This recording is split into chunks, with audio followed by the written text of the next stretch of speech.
Hello, in front of me I've got MEIZU M8. In this video I'll show you how to change Google Assistant voice.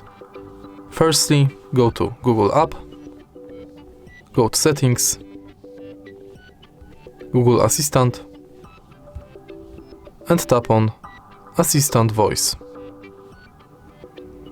Here you've got two voices to select. Pick on one or ring. Here are the voices you can pick for your Google Assistant. If you like this voice and want me to keep using it, just stop here. Here are the voices you can pick for your Google Assistant. If you like this voice and want me to keep using it, just stop here.